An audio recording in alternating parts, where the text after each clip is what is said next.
आप देख रहे हैं मलिक न्यूज 24, नजर सच खबर पर। भोपाल उत्तर विधानसभा से मोहसिन अली खान निर्दलीय प्रत्याशी के रूप में चुनाव मैदान में है।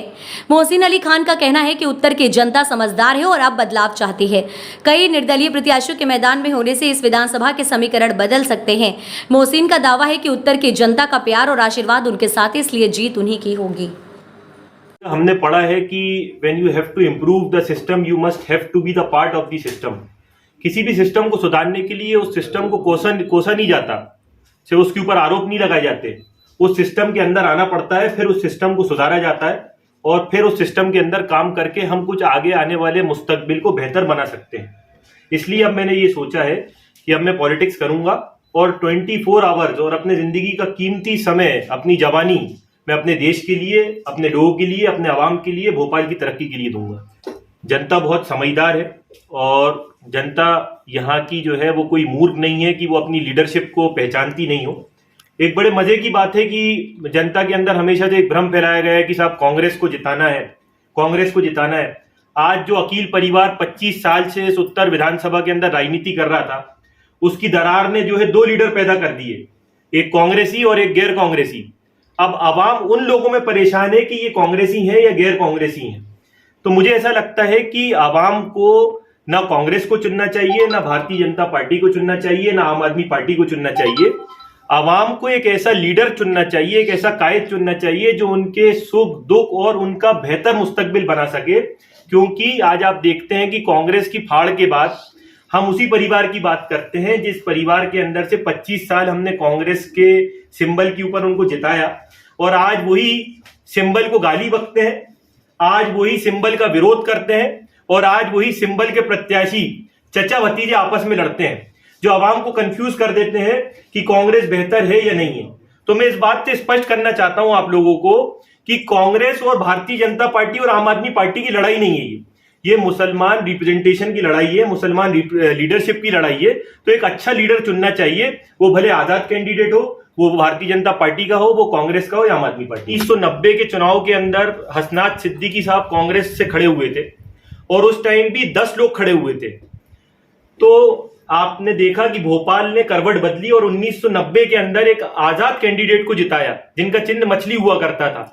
तब यही भोपाल था, यही आवाम थी, यही गलियां थी, यही मोहल्ले थे और यही चौराहे थी और यही बस्तियां थी जिसने एक लीडर को बनाया और उसको भोपाल उत्तर विधानसभा का ताज पहनाया और 25 साल तक ताज पहना के रखा। तो इसी आवाम ने यह फैसला लिया था कि 1990 के अंदर हसनात सिद्दीकी जैसे लीडर को ना मंजूर कर रसूल अहमद सिद्दीकी को ना मंजूर कर आरिफ अकील साहब को जिताया और 25 साल तक भोपाल का ताज जो है उनके सर पे पहना के रखा। तो मुझे लगता है आज 1990 की तारीख फिर दोहराई जाएगी और एक ऐसा लीडर आएगा जो आने वाले 25 साल के अंदर भोपाल का मुस्तकबिल लिखेगा। अगर आपने स्पीच सुनी हो हमारे माननीय महापौर, पूर्व महापौर आलोक शर्मा जी की, जो ये कहते हैं कि मुसलमानों रईस भाई आपको वोट देने की जरूरत नहीं है, तो आप क्या चाहते हैं और क्या देखते हैं अपनी इन 2 आंखों से कि सांप्रदायिकता क्या मुसलमान फैला रहा है या मुसलमान आजाद कैंडिडेट फैला रही है या कांग्रेस पार्टी फैला रही है? सांप्रदायिकता फैलाने वाले आलोक शर्मा जी हैं जो ये कहते हैं रतलाम के अंदर एक प्रेस वार्ता के अंदर और एक अपनी मीटिंग के अंदर कि मुसलमानों को वोट देने का कोई अधिकार ही नहीं है और मुसलमान वोट देने नहीं निकले। तो मुझे लगता है कि सांप्रदायिकता भारतीय जनता पार्टी फैला रही है और उसका नतीजा जो है वो 3 दिसंबर को उनको दिखेगा। इसका ये सब मुद्दे तो बहुत सारे खड़े हो गए इन 25 सालों के अंदर और 25 सालों में हमारा भोपाल जो है बहुत पीछे चला गया।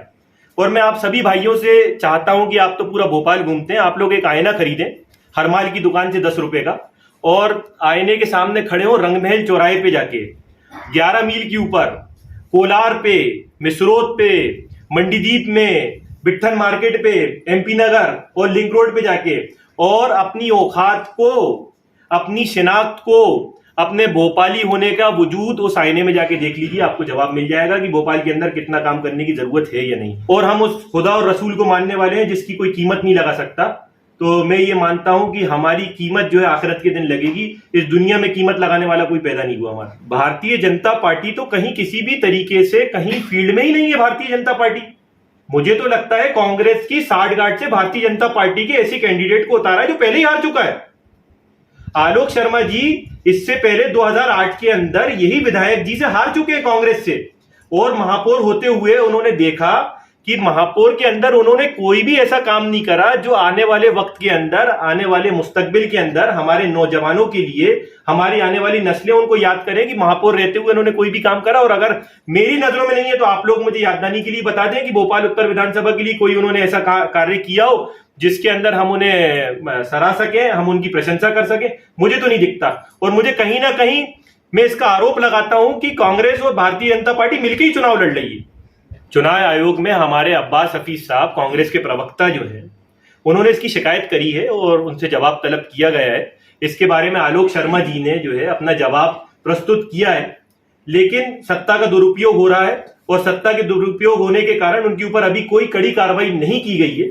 लेकिन मुझे उम्मीद है कि आने वाले वक्त के ऊपर जब सत्ता परिवर्तन होगा तो उनके ऊपर कड़ी कार्रवाई की। हम महात्मा गांधी जी को मानने वाली संतान हैं, हम महात्मा गांधी की विचारधारा को मानने वाले लोग हैं, हम जवाहरलाल नेहरू जी की विचारधारा को मानने वाले लोग हैं, हम मौलाना अबुल कलाम आजाद की विचारधारा को मानने वाले लोग हैं, थे और रहेंगे।